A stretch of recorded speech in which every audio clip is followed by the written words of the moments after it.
Now,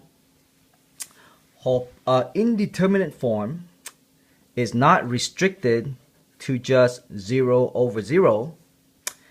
If you do direct substitution and get perhaps infinity times 0 or infinity over infinity, then that is also indeterminate form. And you can use, once you trigger indeterminate form, you can use LHopital rules, which I lay out in the first part of this video, to evaluate the limits. So let's try this problem. I'm gonna plug infinity in here.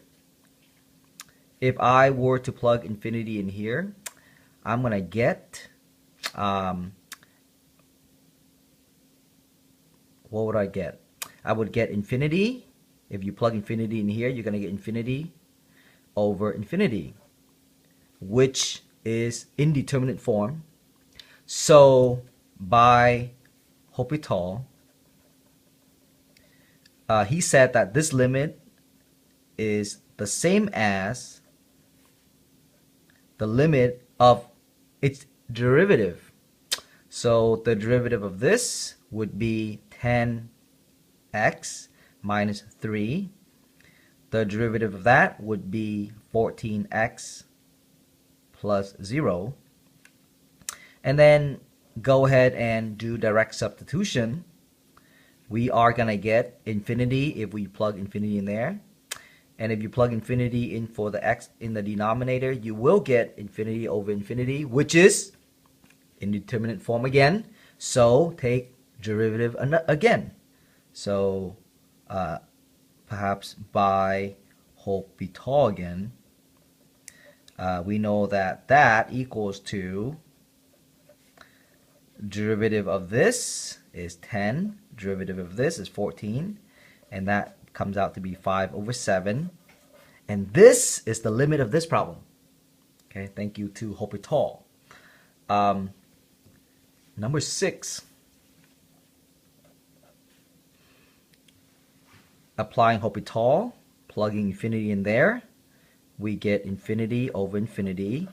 So by LHopital, the only way for us to move further by stating LHopital rule is when we encounter an indeterminate form, we know that that limit is equal to the limit as x tends to infinity. Take the derivative of the numerator, which is 4x plus 3. Take the derivative of the denominator, which is 3x squared plus 1. And then go ahead and plug in infinity again. That's going to yield infinity over infinity. So take the derivative again and then see what you get. All right, and then you can check your answers with mine on tomorrow. Okay. This problem number 7, that's a decimal. I'm sorry, that's a product sign.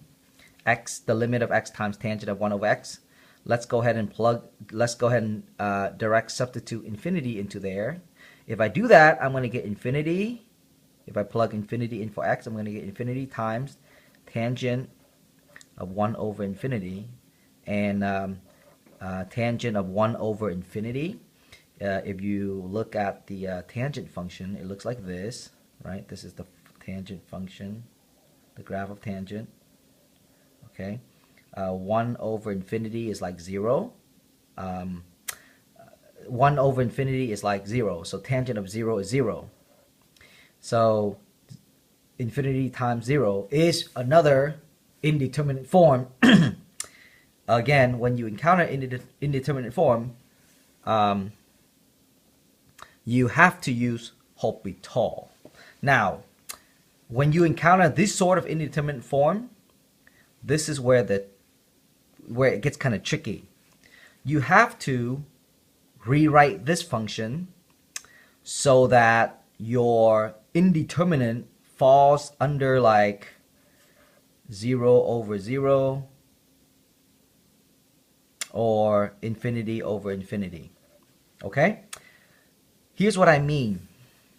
I will rewrite this function as the limit as x goes to 0. Notice that instead of having it run to infinity, I have it run to 0. But this x right here has to be rewritten as 1 over x. So you flip this x, so that's 1 over x, because when you plug 0 in here, you're going to have 1 over 0, which is infinity. See? And then times, now for this tangent of 1 over x, write it as tangent of, you guessed it right, x. Because when you plug 0 in there, you get tangent of 0. See? Tangent of 0, which is 0. This is tangent of 0 right here. Now, go ahead and write this as a fraction, tangent of x over x. And direct substitution is going to yield 0 over 0. See? Now, go ahead and use LHopital rules. LHopital says this limit is equal to the limit as x goes to infinity, goes to 0, of the derivative of tangent, which is secant square, over the derivative of x, which is 1. And when you plug in 0 for secant square, you're going to get 1 over 1, which equals to 1. Okay, very good. Let's take a look at number 8. Okay. When you're given a difference, I'll give you a clue on how to do number 8 and then try it. I will go over with you tomorrow. You need to find a common denominator and write it as a quotient of two functions. All right. So that's all the hint that I'm going to give you. Try it and then I'll go over it with you again tomorrow. Last problem, number 9 and number 10, Other forms that's also considered indeterminate is 1 raised to the infinity, 0 to the 0, or infinity to 0 are all falls under indeterminate form. More specifically, if you do direct substitution and you get one of these, then you can use LHopital rules if you do some tweaking. Let's try one of these two problems. When I plug 0 in here, I'm going to get 1 over 0 square all raised to the 0. And clearly, this is 1 over 0. And 1 over 0 is infinity, guys. Infinity to the 0, which is, this is the indeterminate form. Because it is in indeterminate form, I can use LHopital. However, I need to rewrite this indeterminate form, rewrite this as 0 over 0 somehow. Okay, so I will need to do a little bit of tweaking in order to accomplish that task. Whenever you encounter any one of these cases, last 3 cases of indeterminate, the trick is to rewrite the limit like this. So you want to rewrite this as the limit as x goes to 0 of e to the ln, because these are they neutralize each other. E to the ln of this guy, of 1 over x squared raised to the x. Now don't be afraid, this is not as bad as it seems. The reason why we need to do this is because of the laws of ln. This can power down, that's why we need to go e to the ln.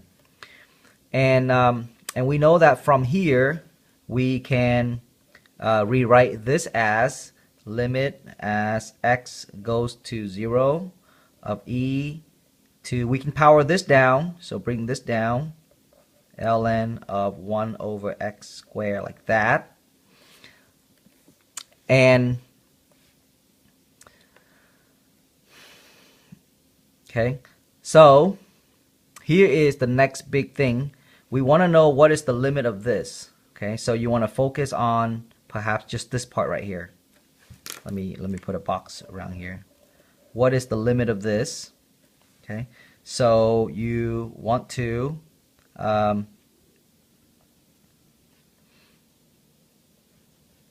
focus on that limit. So the limit as x goes to 0 of x times ln of 1 over x squared, that can be rewritten as the limit as x goes to 0 of this might be hard to see, but another way to write the letter x is to write it as 1 over x. So write like this, to write that, times ln of 1 over x squared.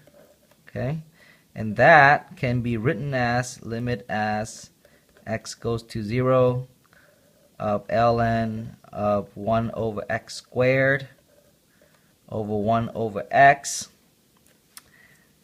Once we have gotten here to here, then direct substitution is going to yield, so I'm going to take up some space here, guys. Direct substitution is going to yield, what will we get? We're going to get, if you plug in 0, you're going to get ln of 1 over 0 squared over 1 over 0. And clearly, that is ln of, this means ln of infinity, and ln of infinity is infinity. 1 over 0 is really another infinity, like that. So it's actually LHopital, where we can take the derivative. Now you have to be careful. So now take the derivative. When you take the derivative of this, again, this is not as easy as it seems, but be careful. When you take the derivative of this, you're going to get minus 2 over x when you take the derivative of this. When you take the derivative of this, you're going to get negative 1 over x squared. Divide is to multiply by the reciprocal. So when you simplify this, you get something that looks a lot nicer, which is just 2x. And if you plug 0 in, you get 0.